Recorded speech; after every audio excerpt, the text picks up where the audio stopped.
Terletak di Sumatera Selatan dan memiliki panjang kurang lebih 750 km, Sungai Musi dikatakan sebagai sungai yang paling populer di Indonesia. Terkenal juga dengan jembatan Amperanya, mitos mengenai makhluk halus yang mendiami sungai ini juga tak kalah menarik untuk dibicarakan.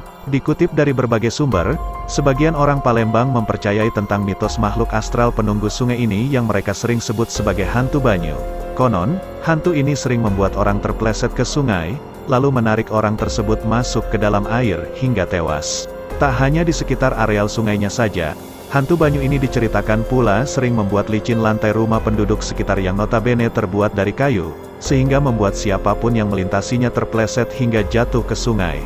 Namanya juga mitos, ada yang mempercayai kebenarannya, ada juga yang tidak, tergantung dari diri masing-masing orang mau menanggapinya seperti apa. Gimana menurut kalian? Tulis langsung di kolom komentar. Sama saja seperti kebanyakan tempat yang mempunyai sejarah panjang di tanah air kita, Sungai Bengawan Solo pun tak luput memiliki mitos yang beredar di antara masyarakat. Mitos yang paling terkenal adalah tentang sosok siluman buaya putih yang menghuni sungai ini. Dikisahkan bahwa buaya ini konon hanya mencelakai pengunjung dari luar daerah saja, bukan penduduk desa asli yang tinggal di sana. Ada juga beberapa mitos yang menjadi cerita turun-temurun di kalangan masyarakat, mulai dari hantu merah yang kadang merasuki penduduk, lalu ada jembatan bacem yang konon tak pernah bisa direnovasi, sampai keberadaan tentang siluman ular yang selalu meminta tumbal menjadi mitos yang menyelimuti sungai ini. Karena kebanyakan mitos di sini yang selalu berbau gaib, menjadikan mitos-mitos tersebut sulit dibuktikan kebenarannya. Asalkan selalu berbuat baik dan menjaga tata krama dimanapun kita berada, pastinya kita akan selalu dijauhkan oleh bahaya yang bisa menghampiri kapan saja. Berada di daerah Kalimantan Barat, Sungai Kapuas memiliki mitos mengenai makhluk misterius bernama Puake yang dikisahkan menghuni Sungai Kapuas ini sejak dahulu kala. Berasal dari bahasa Melayu, Puake berarti besar atau raksasa. Keberadaan makhluk tersebut konon sudah ada dari zaman nenek moyang bangsa Indonesia dan berperan sebagai penjaga sungai ini hingga sekarang. Ada beberapa kisah mengenai bentuk tentang Puake ini, ada yang wujudnya seperti buaya putih. Ada pula digambarkan berwujud ular yang panjangnya bisa sepanjang sungai ini. Selain itu, ada juga yang menyebutkan bahwa Puake merupakan hewan yang berusia sangat tua, sehingga jiwanya dikendalikan oleh jin atau roh yang ada di sini. Sampai saat ini, belum ada siapapun yang benar-benar mengetahui secara persis bagaimana bentuk dari Puake tersebut. Namun, sebagian orang mempercayai bahwa Puake ini memang berbentuk hewan dengan badan yang besar dan bersembunyi di kedalaman sungai, sehingga keberadaannya sangat sulit untuk dibuktikan. Di Jogja ada sebuah sungai yang berhulu langsung ke Gunung Merapi bernama Sungai Progo. Mungkin bagi sebagian masyarakat di Jogja, sungai ini dianggap yang paling angker karena banyak hal mistis yang terjadi di sungai tersebut. Ada cerita tentang terdengarnya bunyi gamelan di malam hari, sampai suara ramai orang-orang yang berasal dari sungai ini konon kerap kali didengar oleh masyarakat sekitar. Konon, ada yang pernah memberanikan diri saat mendengar suara gamelan dari sungai ini. Ia yang berusaha mencari sumber suara itu tidak mendapatkan apapun meski sudah mencarinya di sepanjang aliran sungai.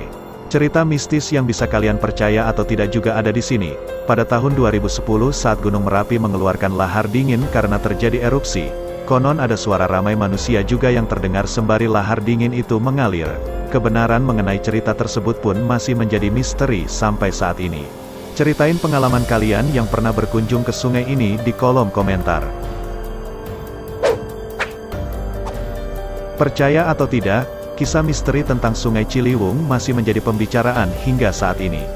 Mitos mengenai sosok buaya buntung yang menjadi penunggu sungai ini pasti sudah sering kalian dengar. Menurut penuturan orang yang pernah melihatnya, buaya ini sebenarnya tidak mengganggu kecuali kalau memang ada yang suka usil. Siapa di sini yang suka usil? Awas nanti digigit sama buaya buntung.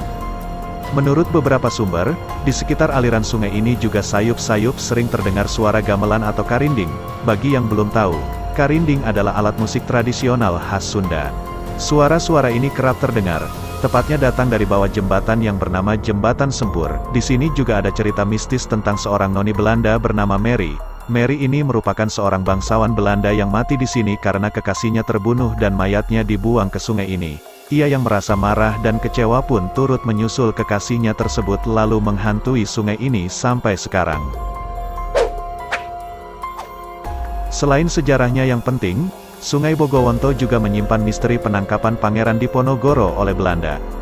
Perlawanan Pangeran Diponegoro yang kala itu membuat Belanda kewalahan, membuat Belanda harus membuat perundingan dengannya. Awalnya perundingan itu ditolak, tapi pada akhirnya, Pangeran Diponegoro tetap menyetujuinya.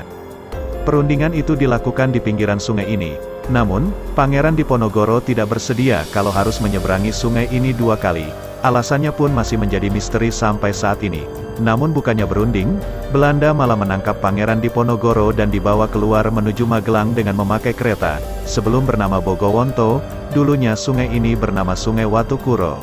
Kemudian namanya dirubah karena dulunya sering terlihat seorang begawan yang bersemedi di tempat ini.